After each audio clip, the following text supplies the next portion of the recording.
மண்ணுலக உயிர்களையெல்லாம் அன்பால் வசப்பட வைக்கும் மகாதேவராம் ஈசர். அந்த மண்ணுலக உயிர்களை படைக்கும் பிரம்மாவிற்கே சாபம் நீக்கிய புண்ணிய திருத்தலம். இயற்கையின் ஆதாரமாக விளங்கும் நவக்கோள்களும் வழிபட்டு அருள் பெற்ற ஒப்பற்ற திருத்தலம். சுந்தரமூர்த்தி நாயனருக்காக சிவபெருமான் நெல்மழை பொழிந்ததும் அதை எடுத்து வர பூதங்களை அனுப்பியதும் என அற்புதங்கள் பல நிகழ்ந்த சிவலோகமாக விளங்கும் திருத்தலம். தியாகேச பெருமானின் சப்தவிட ஸ்தலங்களின் அவனி விடங்கர் குடிக்கொண்டு அருளும் சிறப்பு வாய்ந்த திருத்தலம்.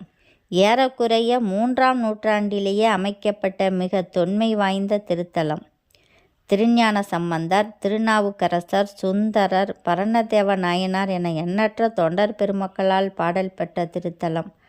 நவகிரகங்களும் ஒரே நேர்கோட்டில் அமைந்துள்ள அபூர்வ திருத்தலம்.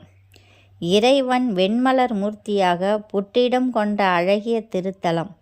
தருமை ஆதீனம் திரு கைலாய பரம்பரைக்கு உட்பட்ட திருத்தலம்.